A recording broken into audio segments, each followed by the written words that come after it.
You know, the wild turkey across North America has been one of the most amazing restoration and success stories of wildlife management. People thought that the wild turkey would be very, very limited on just how far they could expand. But the wild turkey has proven even the best minds wrong, where they've expanded into places where, well, historical records didn't show that they were even there. Well, today we're in Canada, a place that thought would only have very limited turkey populations. But over the years, the wild turkey has found that even places like the boreal forest could supply the kind of habitat and the life-nourishing elements that they could survive and actually thrive.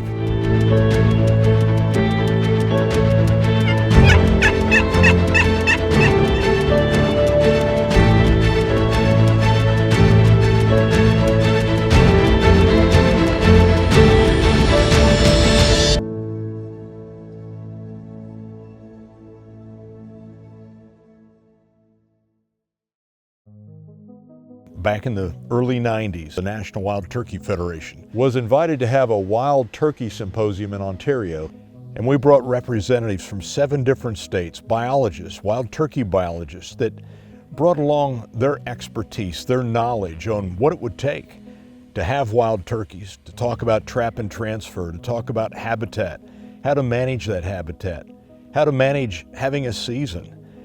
And so it was from that wild turkeys were brought to Ontario from 7 different states.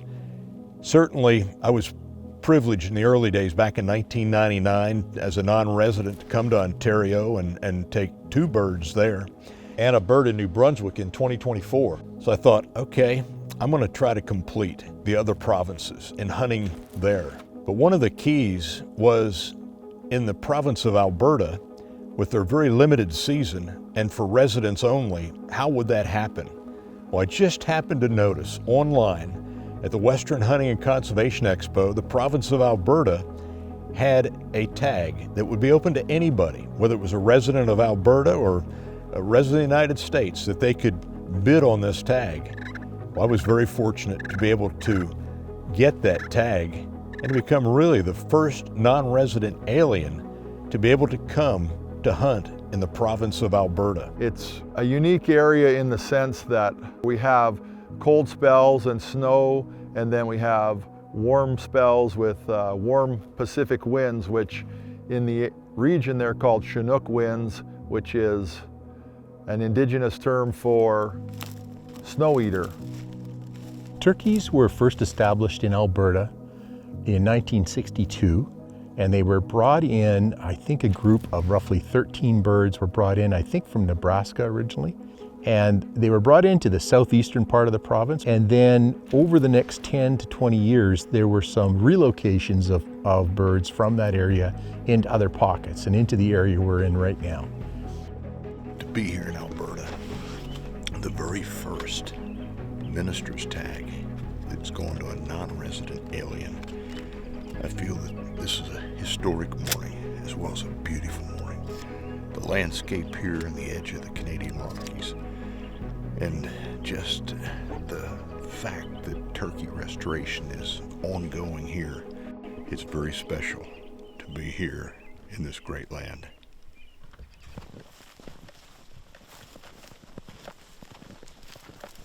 That one sounds like it's over top of this ridge. Get up there, we're going to be able to hear. Exactly. We'll get right on top. And then once we get on top, it's kind of pretty smooth sailing up. This is, this just follows east. So. When you've been here scouting, how many might you hear? 4 or 5. Oh, really? Yeah. 2 or 3 in one spot, and then maybe 2 at another, and maybe a lone one somewhere else. Yeah. And then other times, just 1 maybe.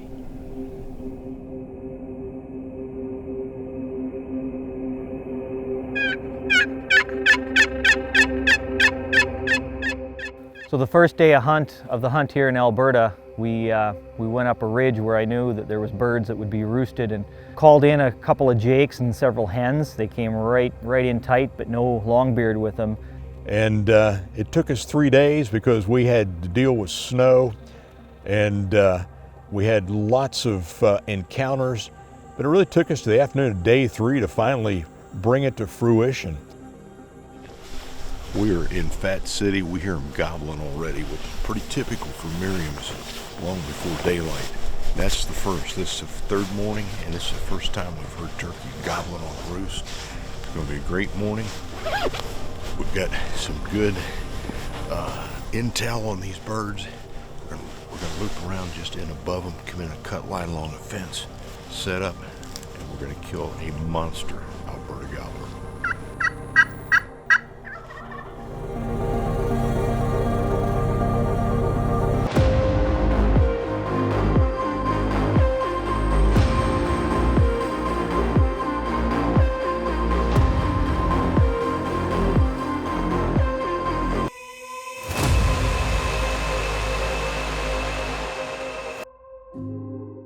What a thrill it was to be able to be the first to take a turkey as a non-resident alien. And I thought, well, it's going to go from here to British Columbia.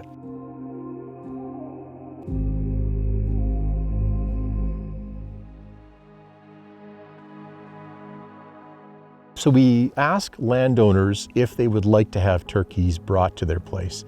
And basically we have a host program. And it's astonishing how many people say yes. Like, it's very rare for us to have a landowner that will say, no, we don't want turkeys on our place. Just like other jurisdictions in the past, you need to do translocations year after year after year after year. And as you build those small subpopulations, and when those subpopulations start to grow, then you relocate some of the surplus birds from that area and you put it into another dozen spots. You're going to have some high times. We've had 2 easy winters in a row now, but you're going to get a rough one every once in a while, and you have to get those subpopulations up so that they're self-sustaining and able to sustain themselves through a low part. Well, we're in British Columbia, day after a kill in Alberta. We met a guy in a breakfast shop. Said he had lots of turkeys at his house. Gave us his address. We came over and looked, and sure enough, we took a little walk. He's got 25 acres. We looked over across a gas line, and there they were, 3 strutters and a bunch of hens. And we're going to set up and try to kill one here early in British Columbia.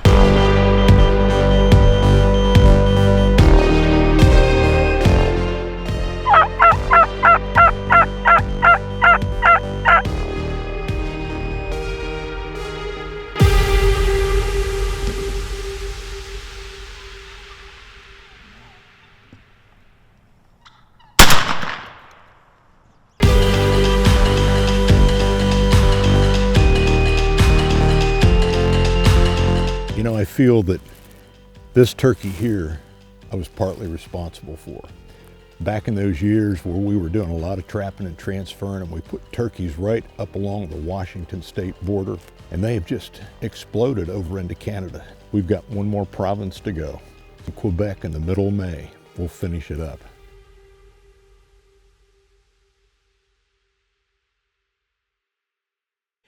We're in Quebec. We're about to really turn it on.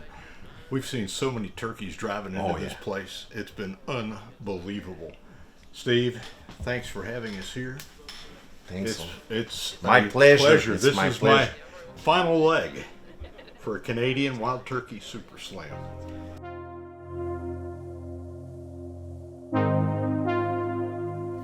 Turkey starts to arrive in Quebec, I would say, in the mid-90s. Especially in the southern part of the province. They were coming in from upstate New York, the neighboring state, Vermont, New Hampshire especially, and on the Outaouais region, which is the western part of Quebec, they were coming in by Ontario. And they start to expand and more and more and more. You know, turkey hunting for us it's quite new. You know, in Quebec, the first season starts in 2006, but people in Quebec were so enthusiastic about turkey hunting because of our moose hunting tradition. Our father were hunting moose, our grandfather, great-grandfather, you know. In Quebec, we got such a big tradition about hunting. We love hunting, and we got up with turkey hunting quite fast. A little bit of intelligence the night before our hunt said, we know exactly where we're going to go. We saw a gobbler that was strutting with two hens right before dark. We could about figure out where they were going to go to roost. So we arrived the morning and we planned so tight, and the timing, everything, the path we take in the field, everything was, there was no improvisation, We knew everything has to be done right for us not to be detected.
That hunt in itself was the culmination of taking a bird in every province that a non-resident alien could hunt.